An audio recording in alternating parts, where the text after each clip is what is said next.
आज आम्ही सगळेजण त्या ठिकाणी सोबत काही अधिकारी, कृषी विभागाचे मंडलाधिकारी, तलाठी यांच्या समवेत आज चांदज, टाकळी, आडेगाव, त्याचबरोबर गाराकोले, आलेगाव या भागामध्ये बागांना त्या ठिकाणी भेटी दिल्या. प्रचंड असं नुकसान हे शेतकऱ्यांचं झालंय. आणि आज जर बघितलं तर ह्या बागेत आपण आबांच्या उभा आहे. ह्या आबांची बाग 25 रुपयानं त्या ठिकाणी व्यापाऱ्याला दिली होती आणि आता येणाऱ्या 8 दिवसामध्ये ह्याचे पैसे त्या ठिकाणी 50 लाख रुपयेपेक्षा जास्त होणार होते. आणि आज तोंडाला आलेला घास आज निसर्गाच्या या वादळी वाऱ्यानं त्या ठिकाणी सगळा संपून गेला आहे.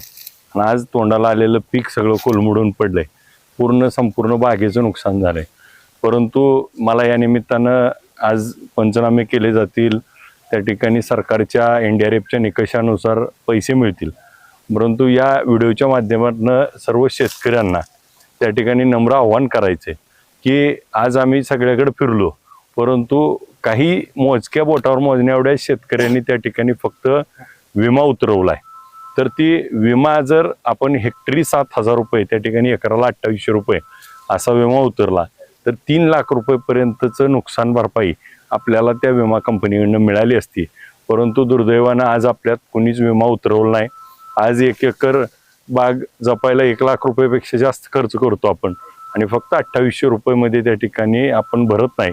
माझी या निमित्तानं नम्र आव्हान आहे की 1 जुलै ते ऑक्टोबरपर्यंत त्या ठिकाणी नवीन लागवडीला, केळीला आपण विमा उतरवण्याची योजना आहे.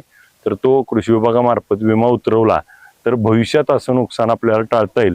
आता हे झालेल्या नुकसानाचे पंचनामे होतील. ह्या नुकसान भरपाई सरकारने त्या ठिकाणी NDRFच्या नियमानुसार देईल. आम्ही अधिवेशनात देखील याच्यावर प्रश्न विचारू. आणि यामध्ये आज मनरेगाच्या योजनेच्या माध्यमातून काही जणाला मदत झाली आहे, परंतु आज केळी मोडून पडले तर त्या केळीला पुन्हा नव्यानं मनरेगामध्ये त्या ठिकाणी 8 शिथिल करून 3 लाख रुपयेपर्यंत देता येतील का, अशा पद्धतीची आम्ही सरकारला त्या ठिकाणी आवाज उचलू, विनंती करू.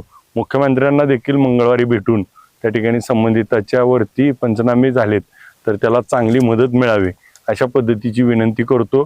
त्यांना देखील आम्ही आव्हान करतो, आपण सगळ्यांनी मिळून ह्या शेतकऱ्याच्या पाठीशी उभा राहिलं पाहिजे. हातातोंडाला आलेला घास या केळी जपायसाठी जवळपास 5 ते 10 लाख रुपये खर्च केलाय आणि आता 50 ते 60 लाख रुपये येणार आणि हातातोंडाला आलेला घास गेलाय. लोकांचे जीव पिळवलेत. मगाशी एका पैलवानाच्या डोळ्यात अश्रू आले होते. अनेक त्या ठिकाणी असे भावनिक प्रसंग आज आम्हाला बघायला मिळाले. त्यामध्ये शेतकऱ्याच्या पाठीशी आपण सगळेजण उभा राहिलं पाहिजे. आलनेलचं आज परिस्थिती बघतोय, दुष्काळजन्य परिस्थिती येणार आहे. त्यामुळं आपल्याला त्याच्यावर देखील काम करावं लागणार आहे.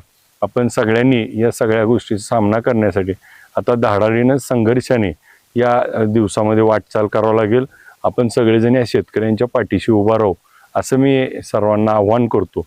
आणि आपण जास्तीत जास्त लोकांनी त्या ठिकाणी विमा उतरवा, त्यामुळे आपल्याला होणाऱ्या नुकसानामध्ये आपल्याला त्या ठिकाणी मदत होईल.